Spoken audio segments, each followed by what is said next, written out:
Welcome back to Study Skills for Success in College. This is Chapter 3, Managing Your Resources. And this is our second lecture, or part 2, in that chapter. In this lecture, number 2, we'll discuss the following: additional time management techniques and learning to maintain balance.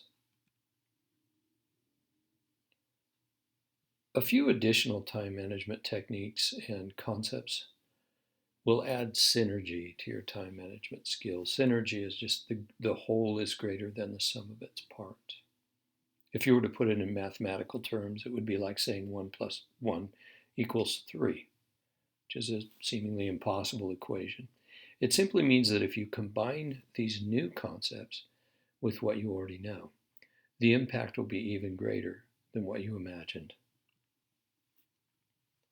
Waste time productively. This may seem contradictory since we just told you it's important not to waste your time.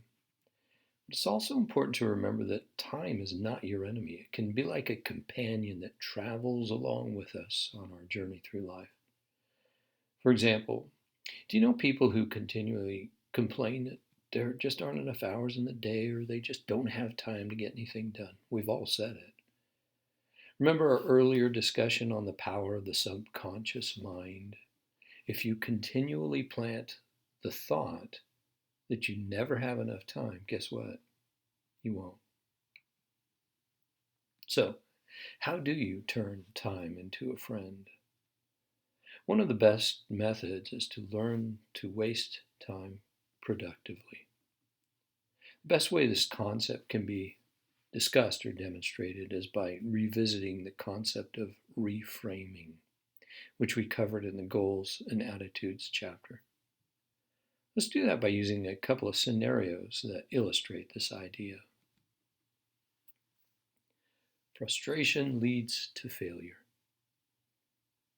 You won't see pictures appearing across the slide as I give these two scenarios. Instead, I'm going to leave you to use your imagination. Though not necessarily exactly the same, you have been in these types of situations, no doubt. Sit back and think as you listen. You were supposed to have a doctor's appointment at 1 p.m. You also have some errands to run and a big test coming up in 2 days. So, you want to do some studies, serious studying this evening. It's really busy in the doctor's office. It's 1:30. There are several people ahead of you. You begin to feel angry. This appointment was at 1. Your blood pressure rises, your muscles tense. You start to worry about all the things you've got to do, and you're thinking more deeply about it. You think about how it's going to put you behind. You get more angry. You think about it some more, and by 2 o'clock, you're ready to explode. Finally, at 2:45, they call you in. The appointment doesn't go well because you're in a bad mood. You even forget to tell your doctor some important information about your health. Then you run your errands, feeling upset the whole time. When you get home, you have a pounding headache, you're unable to study effectively, and you had a rough time sleeping that night. Your grade on the test reflects all of this. Scenario 2. Planning leads to production. Okay, the same doctor appointment at 1 o'clock. You also have some errands to run and a big test coming up in 2 days, so you want to do some studying this evening. The doctor's office is really busy. It's 1:30. There are still several people ahead of you, but you're prepared for this. You calmly pull out your note cards to study for the exam. You study until your name is called at 2:45. That's a lot of study. You then go in and have a good appointment with your doctor. They're able to help you with a health problem you've been having because you remember to mention it. You run your errands and then you go home. Because you were able to study for that extended period of time in the waiting room, you decide you're going to go out and see a movie. I guess that's called a reward. You come home refreshed and ready for a good night's sleep. In scenario 2, you manage to reframe a bad situation into a good one. Having to wait for an appointment can be a time waster, but being prepared helps you to waste that time effectively by study. You probably know of other times when you can apply this technique. This doesn't mean you constantly take your schoolwork with you. The idea is to do something productive when a situation threatens to waste your time so that you can free up some time later for something else, maybe even an activity that's fun and relaxing. We talked about Albert Einstein's question during our Power of the Subconscious Mind discussion. Remember that? He was pondering why he always got his best ideas in the morning when he was shaving. Well, it so happens that it was because he was lost in shaving, that is, he wasn't thinking about it. Well, that idea also serves a purpose here.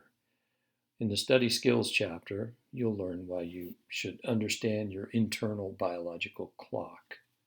In other words, knowing the times of day when you are most effective. Most people are more productive in the morning. I know that that's true of me, but we all differ. If you know what times of day are most productive for you, you may be able to schedule your more difficult tasks for these times. Maybe you come up with good ideas on your morning commute or walk to school. If so, it may be a good idea to carry a small recorder or notebook with you. Today, almost all cell phones have voice recording, and we almost all have cell phones, so don't hesitate to use them. But also remember to periodically back up any form of electronic storage when you get home on what? Your desk calendar, right? But conversely, there are times during the day when your mind may not be at its optimum level. For example, most people feel less productive and creative after they eat lunch. That's also true of me. These are good times to what? Sit back, relax a little, read over your work maybe instead of trying to come up with new ideas. All of us have an internal biological clock, and if we pay attention to it, we can optimize our performance. Have you ever noticed how you may feel sicker or more anxious at night? Even seasonal changes can alter your productivity or your feeling of well-being. That's why a bright and cheery study room in the dark of winter can be a more productive studying environment. You've done a great job planning with your daily to-do list and your desk calendar, but life doesn't always go as planned. This is why you have to be flexible. You've got to be positive. If something unexpected comes up, don't worry or panic. It won't help to react that way. Calm down, reorganize, do the best you can to make the situation positive. Also, know when you're overcommitted and know when it's time to say no. If we say yes to everybody and take on too many tasks, none of them will get done. And just as important as learning to say no is learning to say yes. Most of us are happy to help others out, but some find it difficult to limit their commitments. Know when too much is being asked of you, and ask if you can maybe help in a smaller or some other way. In order to do this, you need to know the extent of your responsibilities. And finally, many unexpected things can happen to disrupt your well-planned lists. Remember, don't be a slave to your schedule or make large lists. Try to leave a little extra time each day in case something comes up. And have realistic expectations for how much you can get done. Oh, and by the way, don't forget to reward yourself now and then. It's been proven that when you physically write something down, you're more likely to remember this. I think I've mentioned that upon 2 occasions in these lectures. But let's face it, as technology continues to advance, we'll have to rely more on touchscreen devices and more to manage our lives. Adapting to this way of life is natural for some, maybe not so much for others. But regardless, it's wise to purposefully avoid the distractions these devices offer. We've mentioned in prior lectures that as much as technology can help, it can also be a huge time waster. Instead, use them as a kind of personal reward system, gifting yourself 10 or 15 minutes of social media, gaming, or online time as a result of a productive accomplishment, like maybe finishing a section of a homework assignment. And remember to save the biggest reward for when your entire task is completed.